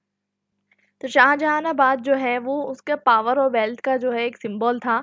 उसके बाद हम बात करते हैं कि शाहजहानाबाद जो है एक बहुत ही मतलब बहुत ही इम्पोर्टेंट है, क्योंकि आपको देखने को मिलता है कि उस टाइम पर जो है, मैंने आपको ऑलरेडी बता दिया कि दूसरे दूसरे वर्ल्ड में, दूसरी दूसरी कंट्रीज में दूसरे दूसरे कैपिटल्स का डेवलपमेंट हो रहा था, और उसी के चलते जो है शाहजहानाबाद का भी जो है फाउंडेशन किया गया होगा। तो शाहजहाँ ने क्यों फाउंड किया उसके बारे में बहुत सारे आइडियाज़ हैं। पहली बात तो उनको बहुत ज़्यादा इंटरेस्ट था एग्रीकल आर्किटेक्चर में। उसके बाद उन्होंने जो है, मैंने आपको ऑलरेडी बता दिया कि अकबर के टाइम पे जितने भी सैंडस्टोन से जो भी चीज़ें बनी हुई थी, उन्होंने सोचा अब मार्बल का मैं यूज़ करता हूँ। ठीक है, और मैंने आपको ये भी बता दिया कि उनको बहुत ज़्यादा इंटरेस्ट था, वो रोज़ दरबार में मीटिंग करते थे। अब बात आती है कि उन्होंने ये जगह क्यों चूज़ करी। तो उन्होंने बोला कि मुझे एक जगह चाहिए, आप मुझे बताओ कहाँ रखूँ। तो उन्होंने जो है आर्किटेक्ट प्लानर्स को बोला, लेकिन उनको लगा कि ये वाली जगह बहुत अच्छी रहेगी दिल्ली के अंदर। क्यों? क्योंकि यहाँ पर जो है अरावली इस तरीके से है कि यमुना रिवर जो है, मतलब देखिए कहीं पर भी अगर बनना होता है ना ताजमहल, तो वहाँ ताजमहल के बनने के टाइम पे भी आप देखोगे वो जो जगह है वो चेंज कर दी गई थी, क्योंकि ऐसी जगह पे नहीं बना सकते जहाँ धंस जाए। ठीक है, और ज़मीन स्टेबल होना चाहिए। ठीक है, ज़्यादा रिवर के पास बना लेंगे धंस जाएगा। ठीक है, हो सकता है। तो यहाँ पर उनको लगा कि रिवर यमुना को इस तरीके से कंट्रोल किया जाएगा कि ये कभी भी धंसेगा नहीं। दूसरी इम्पोर्टेंट चीज़ ये भी है कि शाहजहानाबाद के कंस्ट्रक्शन में कि जो मुस्लिम रूलर्स हैं उनको लगता है कि जो शहर है, शहर का कॉन्सेप्ट उनके लिए ऐसा है कि जन्नत और मतलब जन्नत और दुनिया को मिलाकर इस तरीके से बनाना है। मतलब वो कोशिश करते हैं कि जो जन्नत के जो एलिमेंट्स हैं, वो जन्नत के एलिमेंट्स तो ऑफ कोर्स ही बात है, वो एम्प्लॉय नहीं कर सकते, बट कहने का मतलब ये है कि उनका जो कॉन्सेप्ट है वो शहर का एक ऐसा जगह होना चाहिए जहाँ पर सारी अम्यूनिटीज़ हो। ठीक है, इंसान जो है दुनियावी ज़िंदगी और आखिरती ज़िंदगी दोनों को जो है वहाँ पर जो है अचीव कर सके। मतलब मैन जो है वो क्या कहते हैं, अपनी वर्ल्डली लाइफ और कॉस्मोस दोनों को जो है कहीं न कहीं वहाँ अचीव कर सके। और इसलिए सिटी जो है कैसी बनाई जाती है कि एंटायर यूनिवर्स और एंटायर एम्पायर को रिप्रेज़ेंट करे। ठीक है? इसका मतलब ये होता है कि जो अर्बन, जैसे कि आप एक सिटी में क्या करते हो, खरीद-फ़रोख्त करते हो, मतलब आप बिज़नेस करते हो, आप अपनी दुनियावी ज़िंदगी के काम करते हो। You do indulge in your daily lifestyle and activities. तो वो इस तरीके से बनाई जाए ताकि वो दुनिया में ज़िंदगी में भी, और जो है क्या कहते हैं, इस तरीके की एनालॉजी दी जाती है कि उसको जो है कहीं न कहीं वर्ल्डली और बाद की लाइफ में यूज़ किया जा। वैसे ही हमको देखने को मिलता है कि उस टाइम पर जो है जो मतलब एम्परर द्वारा जो सिग्निफिकेंट सेंटर जो उनका जो जहाँ पर वो रहते थे, वो मतलब कहीं न कहीं एम्फसाइज़ करना चाहिए कि वो सिटी भी है, एम्पायर भी है और यूनिवर्स भी है। तो और यही चीज़ जो है आपको किसके किसके टेक्स्ट में मिलती है, हिस्टोरियन जो है मोहम्मद सरी, जो कि क्या कहते हैं शाहजहाँ के कंटेम्पररी थे, वो बताते हैं कि 4 जो दीवारें हैं शाहजहाँ की बात की, तो वो जो है मतलब पूरी दुनिया को जो है क्या कहते हैं इंक्लोज करे हुए है, ठीक है। और बेसिकली ये आइडियाज बताए जा रहे हैं कि सिर्फ इस्लामिक आर्किटेक्चर नहीं बल्कि हिंदू आर्किटेक्चर्स में भी आपको देखने को मिलेंगे। ऑफ कोर्स ही बात है, देखिए बहुत टाइम पुराने से आप देखोगे महाजनपदस का जब डेवलपमेंट होता था, तो देखिए महाजनपदस में जो कैपिटल सिटीज होती थी तो उसको बीच में रखा जाता था, उसको कभी भी वॉल रखा जाता था, ठीक है। तो हमेशा से जो क्या कहते हैं कैपिटल सिटीज होती है उसको बहुत ज़्यादा प्रोटेक्शन दी जाती है, वॉल रखा जाता है, ठीक है। तो वैसा ही काम जो है आपको देखने को मिल रहा है कि चाहे वो महाजनापदास हो जिसमें क्या कहते हैं सेंटर में बीच में रखा जाता है क्या कहते हैं कैपिटल को, चाहे वो शाहजहानाबाद का ये वाला आर्किटेक्चर हो, दोनों भी चीज़ें जो है सेम है, ठीक है। यहाँ तक क्लियर है, इसके बाद हम समझते हैं। तो शाहजहाँ ने कोशिश की कि जो टाउन प्लानिंग करे वो मतलब जिस तरीके से टाउन का स्ट्रक्चर भी ले करना बहुत ज़रूरी है। आप शहर बनाने की जब बात करते हो, शहर बनाना इज़ नॉट ईज़ी। वहाँ पर हर चीज़ होना चाहिए, वहाँ मस्जिद होना चाहिए, वहाँ पर जो है रोड्स अच्छे होना चाहिए, वहाँ पर जो है आस-पास जो है आपको देखने को मिलेगा सैनिटेशन, हाइजीन हर चीज़ जो है दिमाग में होनी चाहिए। तो वैसी ही चीज़ को कोशिश करते हैं वो बनाने की, और वहाँ पर जो है वो कोशिश करते हैं कि इस तरीके के सारे स्ट्रक्चर्स को बनाया जाए। और वो जो है इस तरीके से कोशिश करते हैं कि जो इस्फ़हान है, इस्फ़हान उस टाइम पर जो है जो कि कैपिटल था सफ़ाविड्स का, मैंने आपको ऊपर बताया था, सफ़ाविद रूलर शाह अब्बास द्वारा बनाया गया था, उससे जो है कहीं न कहीं मिलता-जुलता, वो उनसे थोड़ा इंस्पायर्ड थे। और शाहजहानाबाद जो है मैंने आपको पहले बताया इतनी बड़ी सिटी थी जितनी पहले जो है कभी भी किसी सुल्तान ने नहीं बनाई थी और ना ही किसी रूलर ने बनाई थी, इतनी बड़ी सिटी है। आज के टाइम पे आप चांदनी चौक जाओगे, चांदनी चौक, उसके बाद हमारा जामा मस्जिद, उसके बाद आप रेड फोर्ट, उसके बाद जितने भी गेट्स हैं आस-पास, ठीक है, दिल्ली में आप जो घूमोगे वहाँ आपको लाहौरी गेट, अजमेरी गेट, जितने भी गेट है, ये सब पूरा का पूरा जो एरिया ये शाहजहानाबाद के अंदर आता है। मतलब इतनी बड़ी सिटी कि अभी तक के किसी भी सब पूरे सब कॉन्टिनेंट में, ठीक है, अभी तक किसी ने नहीं बनाई थी plant city. Because plant city बनाना जो है बहुत ज़्यादा मुश्किल होता है। तो अब सोचिए कंस्ट्रक्शन वर्क कितना लगा होगा, कितना टाइम लगा होगा, कितनी मेहनत लगी होगी। तो कंस्ट्रक्शन वर्क जो है वो शुरुआत हुई थी, दो आर्किटेक्ट्स थे उस टाइम के, दोनों रिनोन थे, एक उस्ताद अहमद और एक उस्ताद हमीद। दोनों के अंदर जो है क्या कहते हैं कंस्ट्रक्शन का काम चलता था। और शाहजहाँ लेकिन हमेशा से जो है देखते थे कि काम बराबर हो रहा है या नहीं, उनको जो है बिल्कुल परफेक्ट काम चाहिए था, इसलिए वो हर चीज़ को जाके खुद देखते थे, ठीक है। और दूसरी चीज़ हमको देखने को मिलती है कि 2 हफ्ते बाद, जैसे कि पहले तो कारीगरी का प्लान होता है, जैसे कि आज भी आप देखते हो आर्किटेक्चर प्लान होता है, उसके बाद जो है काम डिवीज़न होता है, उसके बाद हमको देखने को मिलता है 3 सूबेदार थे, गैरत खान, मकरुमत खान, वर्दी खान, 3 जो है क्या कहते हैं सूबेदार थे, वो लोग मिलकर जो है काम करते हैं इसके ऊपर। तो इतना अच्छा इसका डेवलपमेंट किया गया। आज के टाइम पे आप जो दिल्ली घूम रहे हो, उसमें मतलब वो पूरा का पूरा ऑलमोस्ट दिल्ली जो है वो शाहजहानाबाद के अंदर आ जाता था। तो सोचिए आप कि उस टाइम पर इतना बड़ा कैपिटल बनाना और वो भी इतने स्केल पे बनाना और इतनी बड़ी city banana, it was very magnificent. इसलिए जो है मोहम्मद सलीह जो है उस टाइम पे बताते हैं कि ये जो सिटी है इसको आप जो है ना ही बगदाद से कंपेयर कर सकते हो, ना ही कॉन्स्टेंटिनोपल, मतलब ये सिटीज़ जो है इससे कहीं ज़्यादा बेहतर है बिकॉज़ इसके अंदर सारी अम्यूनिटीज़ हैं, ठीक है। उसके अलावा हमको देखने को मिलता है कि इसके अंदर उन्होंने हर चीज़ बिल्कुल लार्ज स्केल में प्लान की। और आपको जो पेरिस के अंदर आप देखते होगे ना, पेरिस की जो स्ट्रीट्स देखते हो आप, जहाँ पर आस-पास आपको हर चीज़ देखने को मिलती है कि हर चीज़ मिल रही है। कि पेरिस का कॉन्सेप्ट बहुत ज़्यादा लेट आया, उससे पहले ही जो ये कॉन्सेप्ट है 1638 में शाहजहाँ ने ऑलरेडी ये पैटर्न जो है यूज़ कर लिया था, जिसको हम कहते हैं बॉल वॉर्ड। बॉल वॉर्ड यानी चांदनी चौक आप गए हो, अभी के टाइम पे ठीक है बहुत ज़्यादा डिटोरिएट हो गया है, आप बोल नहीं सकते हो कि पेरिस को आप चांदनी चौक से कंपेयर करोगे। बट कहने का मतलब ये है कि जो कॉन्सेप्ट होता है ना कि रोड चला आ रहा है, उसके आस-पास दोनों right and left hand side पे दोनों पे दुकानें हैं, तो इसको हम कहते हैं कि ये जो कॉन्सेप्ट है ये पेरिस में बाद में आया, पहले जो है इंडिया में आया, और पहले जो है कहाँ पर यूज़ हुआ, पहले जो है यूज़ हुआ चांदनी चौक में। तो दोनों साइड जो है दोनों साइड में आपको देखने को मिल रहा है कि कितने अच्छे से जो है सिटीज़ का प्लान किया गया। उस टाइम पे थोड़ी अच्छी होगी चांदनी चौक, ऑफ कोर्स सी बात है, बाद में जाके थोड़ा-सा डिटोरिएशन जो है हमको देखने को मिलता है। वन मोर इम्पॉर्टेंट थिंग कि शाहजहानाबाद के अंदर हिंदू और इस्लामिक आर्किटेक्चर दोनों आपको देखने को मिलते हैं, ठीक है। ऐसा माना जाता है कि इसकी डिज़ाइन जो है मानसार से ली गई है। मानसार मतलब क्या होता है? मानसार देखिए, मतलब इसका कहने का मतलब ये होता है कि एक ऐसी मतलब ऐसा आर्किटेक्चर जो कि सेमी एलिप्टिकल डिज़ाइन का हो, ठीक है, जिसको हम कर्मुका कहते हैं, ठीक है। मतलब बेसिकली यहाँ पर हमको देखने को मिलता है कि यहाँ पर जो सबसे इम्पोर्टेंट जैसे कि समझिए, अगर आपने देखा होगा, आपने देखा होगा, देखिए यहाँ पर आपको बता देती हूँ। कोई भी 2 स्ट्रीट्स चलती है, ठीक है? हम बोलते हैं ना चरवाहा रास्ता होता है, वो जब बीच में मिलता है, तो जब वो बीच में मिलता है तो वहाँ पर सबसे इम्पोर्टेंट चीज़ का हम देखते हैं आज जो है हर जगह पे जो है आपको देखने को मिलेंगे स्टैचूज़ लगे होते हैं, ठीक है? ये गांधी चौक है, ठीक है? ये चांदनी चौक है। तो ऐसे अलग अलग जो होते हैं ना, मतलब वो जो बीच वाला एरिया होता है वो बहुत इंपॉर्टेंट होता है। तो जंक्चर जो होता है, मतलब जंक्शन होता है दो स्ट्रीट्स का, उसके अंदर जो है पैलेस फोर्टिस रहेगा। तो ये जो है एक तरीके का डिज़ाइन हमको देखने को मिलती है। और जो ओरिजिनल हमको प्लान देखने को मिलता है उसमें क्या होगा कि बीच में जो रहेगा वो क्या रहेगा, टेम्पल रहेगा। लेकिन बाद में जाके हमको देखने को मिलता है कि वो टेम्पल की जगह पे मतलब जो है क्या कहते हैं, हमको क्या देखने को मिल रहा है कि शाहजहाँ ने अपना फोर्ट्रेस बनवाया है। मतलब उस डिज़ाइन को फॉलो करते हुए उन्होंने जो है इंस्पिरेशन दी है। तो हम कह सकते हैं दोनों भी हिंदू और इस्लामिक इन्फ्लुएंसेस हमको देखने को मिलती है।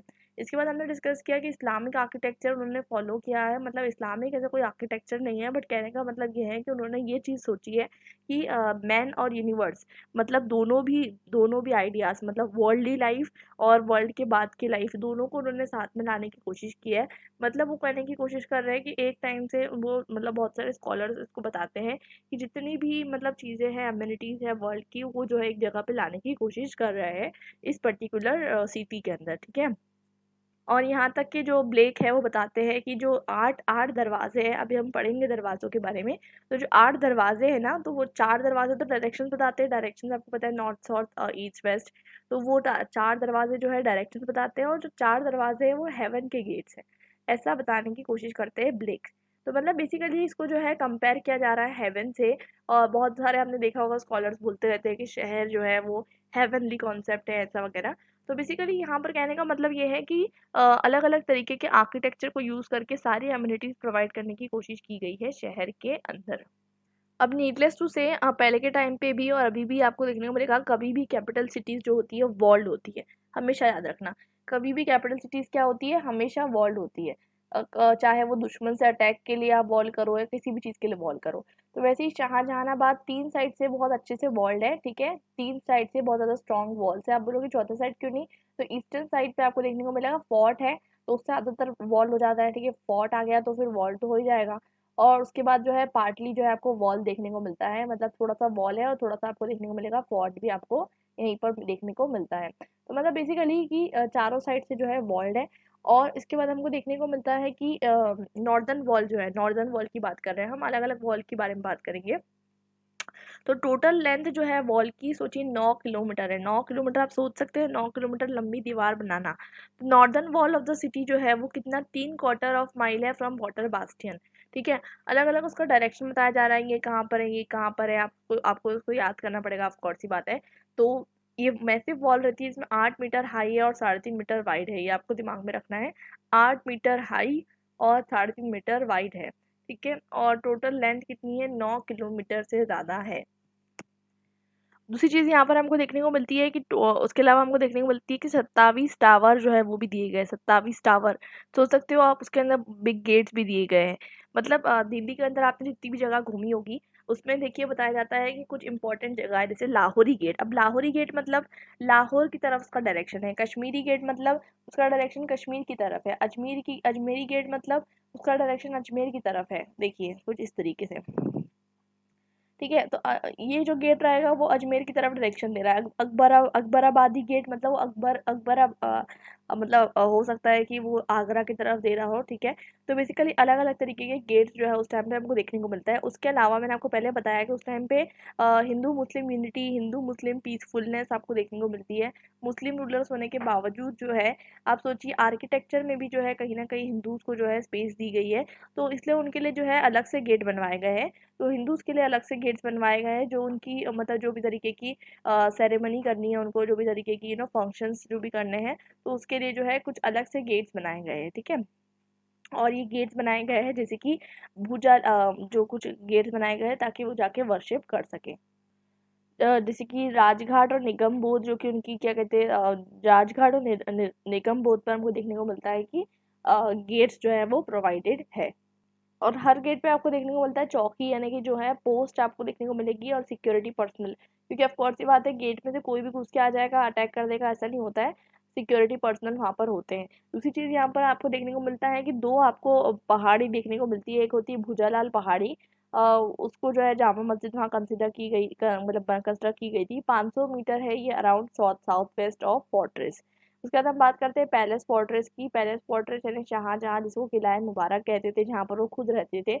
एक तरीके का ऐसा स्ट्रक्चर जो आज के टाइम पे आप लाल किला जिसको बोलते हो, 9 साल लगे इसको कंप्लीट होने के लिए। फ्रेंच ट्रेवलर जो बर्नियर उस टाइम पे आते हैं, वो बताते हैं कि इतना जो है, मतलब ये सबसे मोस्ट मैग्निफिसेंट पैलेस है ईस्ट पर है इसमें।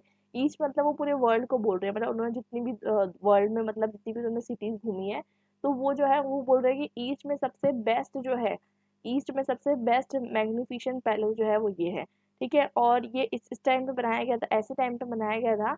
और इस टाइम पे बनाया गया था कि यहाँ पर जो है एम्परर तो रहता ही रहते थे, साथ में यहाँ गवर्नमेंटल एक्टिविटीज भी होती थी, कल्चरल एक्टिविटीज भी होती थी। 32 बिल्डिंग थी, आप सोच सकते हैं।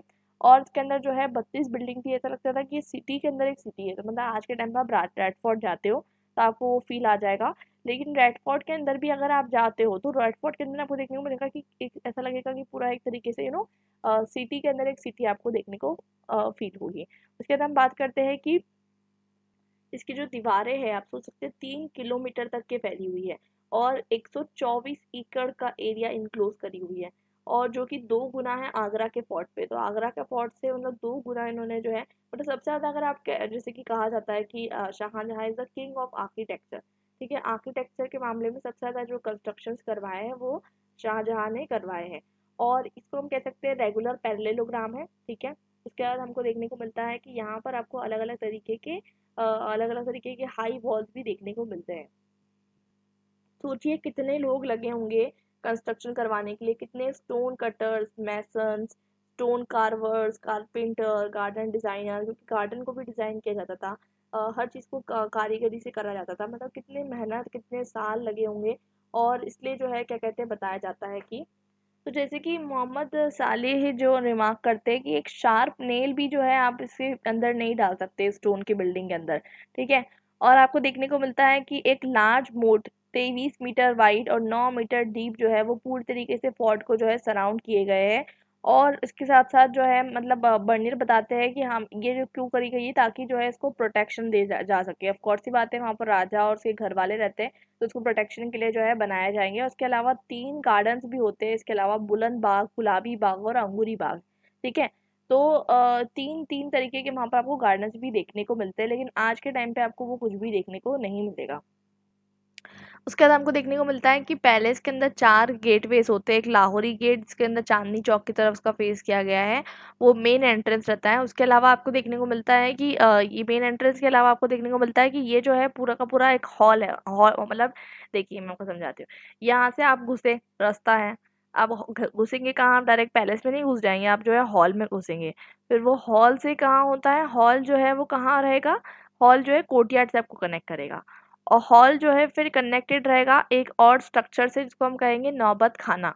ठीक है, तो पहले आपने एंट्री ली लाहौरी गेट से, लाहौरी गेट के बाद आपने देखा कि वहां पर आपको एक हॉल दिख रहा है, फिर कोर्टयार्ड दिख रहा है, और कोर्टयार्ड नौबत खाना से जो है वो कनेक्टेड है।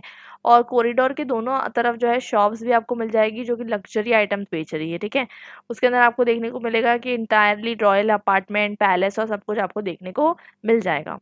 उसके बाहर आपको क्वार्टर्स दिखेंगे, जैसे कि दीवाने आम। आपको और सी बात है, आपको पता है दीवाने आम क्या होती है, मतलब आम लोगों के लिए जो डिस्कशन की जगह होती है। और 61 मीटर्स की है ये, बाय 24 मीटर्स, इतना बड़ा जो है पेविलियन है। और इसको डिवाइडेड किया गया है 2 पार्ट में, एक मार्बल का कैनोपी और दूसरा साइड ईस्टर्न साइड। ठीक है, बेसिकली ये पूरा आपको आर्किटेक्चर बताया जा रहा है। आर्किटेक्चर आ सकता है आपको एग्जाम में, आपको थोड़ा सा पढ़ना पड़ेगा, समझना पड़ेगा। उसके बाद आपको देखने को मिलेगा कि जो पूरी बिल्डिंग है ना, ये बिल्डिंग जो है फाइन शेल प्लास्टर से जो है कवर्ड है। फाइन शेल प्लास्टर, जो शेल होती है उसका प्लास्टर लगाया गया है, और आइवरी की पॉलिश की गई है। ठीक है, और आइवरी की पॉलिश की गई है, तो ऐसा लग रहा है कि भाई मार्बल स्ट्रक्चर है, लेकिन मार्बल का नहीं है यूज। यहाँ पर आप देख सकते हो, यहाँ पर जो है फाइन शेल का प्लास्टर लगाया गया है, और फिर आइवरी की पॉलिश की गई है। और आपको देखने को मिलता है कि फोर्ट्रेस के अंदर जो है, फोर्ट्रेस जो है वो दो दो हिस्सों में बटा हुआ है, एक है हरेम और एक है प्राइवेट अपार्टमेंट। ठीक है, तो हमको देखने को मिलता है कि एटलीस्ट 6 मार्बल स्ट्रक्चर्स आपको देखने को मिलते हैं। 6 मार्बल स्ट्रक्चर्स है अलग अलग तरीके से।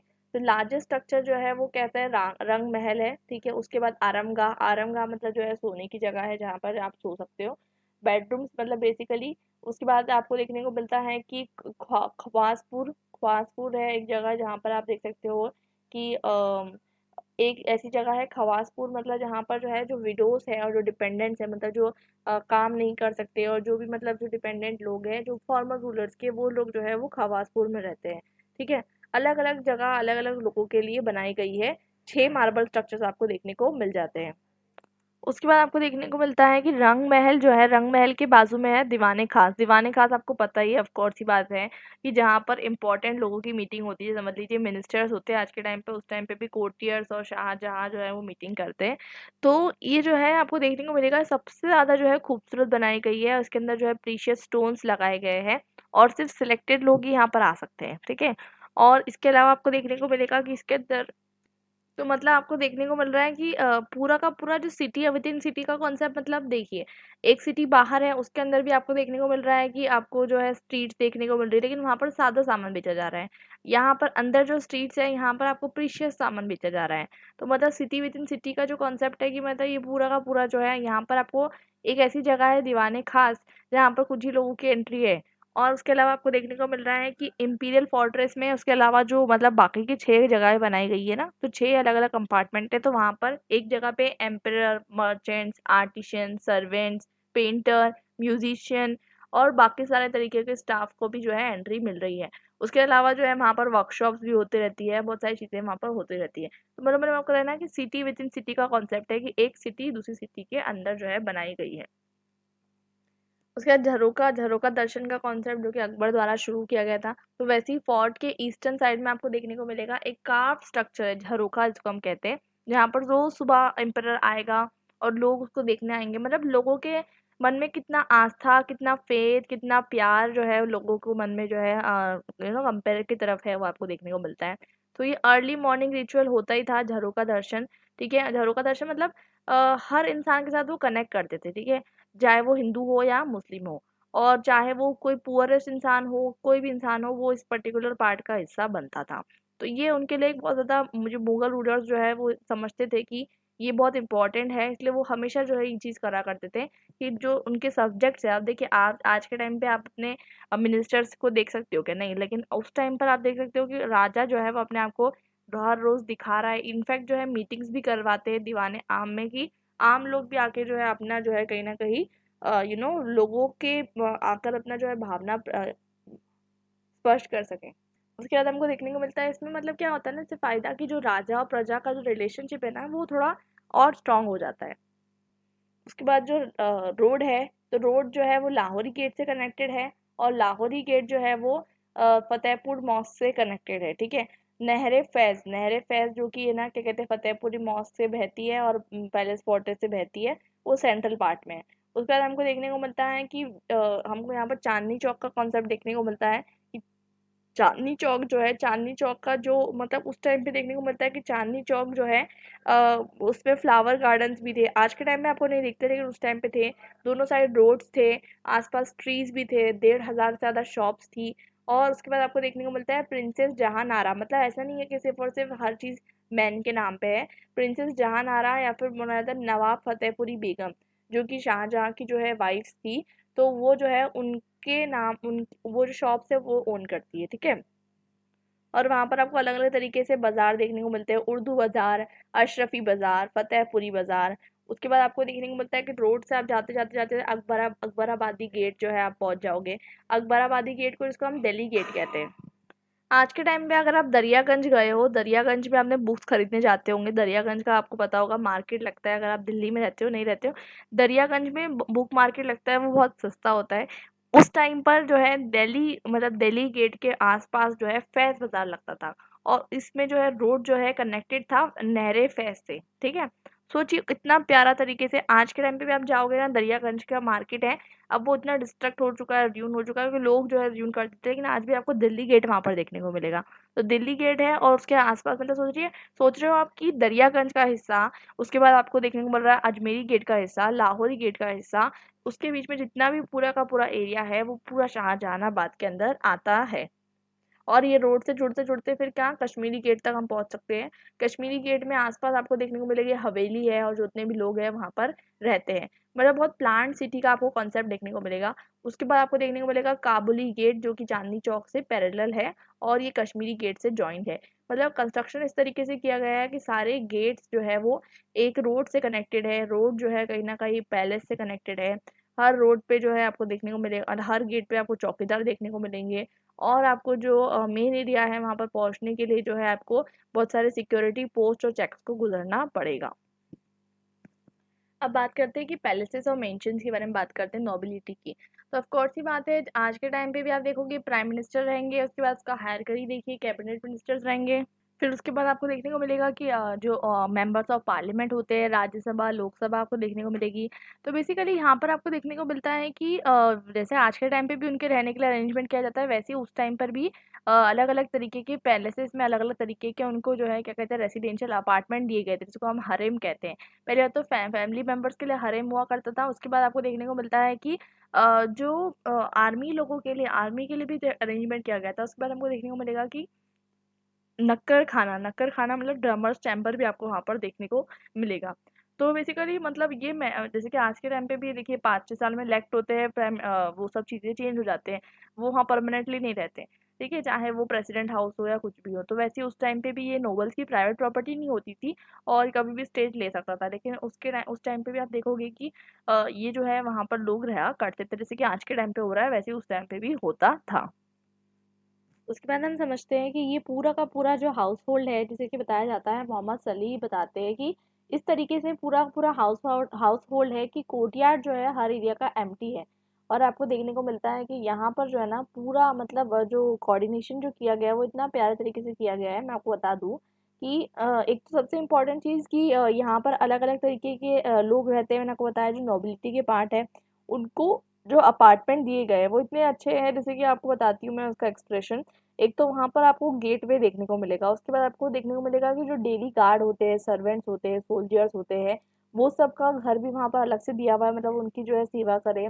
उसके बाद बहुत सारे रूम्स आपको दिए गए हैं वहाँ पर, उसके अंदर जो है सोल्जर्स और सर्वेंट प्रोवाइडेड है। साथ साथ जो है हॉर्सेस, एलिफेंट्स और अटेंडेंट्स भी प्रोवाइडेड है।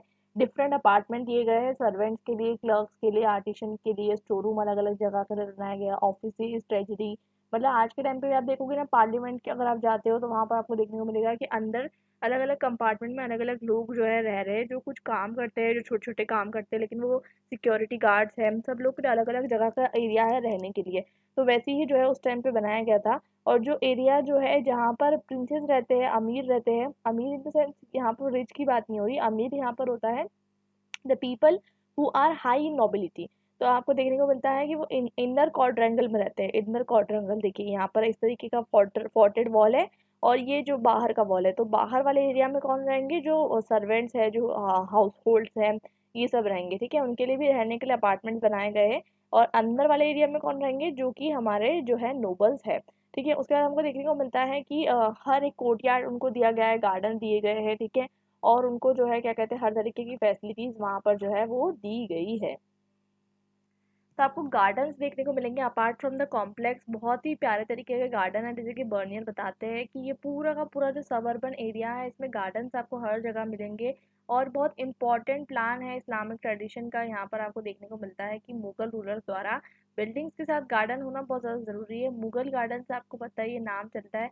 आप जाके कश्मीर में गार्डन्स देखिए, आप जो है आगरा में आपको इतने नहीं दिखेंगे, लेकिन क्या कहते हैं दिल्ली के अंदर बहुत सारे वैसे गार्डन्स थे, लेकिन बहुत सारे डिस्ट्रॉय हो चुके हैं, उसको मेंटेन नहीं किया गया। क्योंकि देखिए पहले के टाइम पे इतनी सारी चीज़ें अच्छी अच्छी चीज़, लेकिन अभी आप देखोगे कि पॉपुलेशन बढ़ने के कारण अब आप देखोगे उतना जो है ब्यूटी उसकी नहीं रही है। तो वहाँ पर हमको देखने को मिलता है कि मुगल गार्डन जो है आपको देखने को मिलता है, जैसे मैंने आपको बताया चार बाग ट्रेडिशन है जिसके अंदर कैनल्स बह रहे हैं। मैंने आपको ऑलरेडी जो है पिक्चर दिखाया था कि किस तरीके से हुमायूं टॉम के अंदर भी आपको देखने को मिलेगा कि जो पानी है वो कैनाल के थ्रू बहता है, और कैनाल के थ्रू जो पानी बह रहा है वो डिवीजन होता है, और कहीं ना कहीं वो जो है बताता है कि किस तरीके से जो है आसपास चारों तरफ गार्डन रहेंगे और बीच में जो रहेगा कैनल रहेगा। तो इस तरीके का इसको हम चार बाग ट्रेडिशन कहते हैं। और तीनों साइड से शाहजहानाबाद जो है बहुत सारे गार्डन से घिरा हुआ है, और आपको देखने को मिलता है कुछ नाम, शालीमार बाग बहुत ज़्यादा नाम चलता है, मुबारक बाग, रोशनारा बेगम बाग, तालकोटरा बाग, कुत्सिया बाग। तो ऐसे अलग अलग तरीके के बाग हैं। अब हम आ चुके हैं हमारे कंक्लूजन वाले पार्ट पे। फाइनली हमारा जो थर्ड यूनिट है ये खत्म होने को आया है। हमने शाहजहानाबाद के बारे में डिस्कस किया, हमने डिस्कस किया कि कितना प्यारे तरीके से कंस्ट्रक्ट किया गया है, अर्बन मार्केट को लाया गया है, गवर्नमेंट एक्टिविटीज़, कल्चरल एक्टिविटीज़ सब कुछ इसमें जो है लाई गई है। और सबसे इम्पोर्टेंट चीज़ को दो पार्ट में डिवाइड किया गया है। एक तो सीट ऑफ पावर, जहाँ पर मतलब कौन सी बात है गवर्नमेंटल एरिया, और एक जो कॉमन लोगों की जगह है। तो पूरा सिटी आप दो हिस्सों में बटा हुआ देख सकते हो। फोर्ट्रेस के अंदर भी वही चीज़ आपको दिखती है कि फोर्ट्रेस के अंदर भी बीच में जो है क्या कहते हैं मेन लोग, और बाहर जो है क्या कहते हैं कॉमनर्स। तो ये आपको डिवीजन जो है देखने को मिलता है। तो हमको देखने को मिलता है कि अर्बन कम्युनिटीज़ भी वहाँ पर बहुत ज़्यादा डेवलप थी, उनका खुद का एक स्टाइल था, वो हवेलीज़ में रहती थी, प्रॉपरली प्लान्ड जो है हर चीज़ होती थी। जैसे कि आज के टाइम पे आप देखोगे बहुत सारी छोटे-छोटे जो है आपको देखने को मिलेंगे अनप्लान्ड जो घर हैं वैसे नहीं होते थे उस टाइम पे, और बहुत प्रॉपरली हर चीज़ जो है प्लान होती थी। और आज भी आपको इसका जो है क्या कहते हैं वॉल्स जो है दिख जाएगी कहीं-कहीं पर, और गेट्स वगैरह तो है ही, और आपको जो है वो भी देखने को मिल जाएँगे, साथ-साथ कि गार्डन्स भी आपको देखने को मिल जाएँगे। इसी के साथ हमारा ये चैप्टर फिनिश होता है, और हम मिलेंगे हमारे नेक्स्ट वीडियो में एक नए चैप्टर के साथ, एक नई शुरुआत करेंगे। इसके नोट्स मैं अपलोड कर दूँगी जल्दी, जब इसके नोट्स बन जाएँगे, और वो नोट्स आपको मिल जाएँगे टेलीग्राम ग्रुप में। टेलीग्राम ग्रुप का मुझे लिंक जो है बहुत सारे स्टूडेंट्स माँगते रहते हैं बार-बार कमेंट सेक्शन में। मैं आपको बता दूँ, वीडियो ध्यान से सुनना, नीचे डिस्क्रिप्शन बॉक्स है, डिस्क्रिप्शन बॉक्स में आप क्लिक कीजिए, वहाँ आपको आराम से लिंक मिल जाएगी टेलीग्राम ग्रुप की, आप जॉइन कर लीजिए। वहाँ आपको सारे नोट्स मिल जाएँगे पीडीएफ में, ठीक है? No need to ask again and again, ठीक है? और अब दूसरी चीज़, आपको जो भी डाउट्स हो प्लीज़ मुझे टेलीग्राम में पर्सनल मैसेज मत कीजिए, मुझे प्लीज़ कमेंट सेक्शन में मैसेज कीजिए, मैं आपके सारे डाउट सॉल्व करूँगी, ठीक है? मिलते हैं हमारे नेक्स्ट वीडियो में एक नई यूनिट के साथ। Till then bye and happy learning.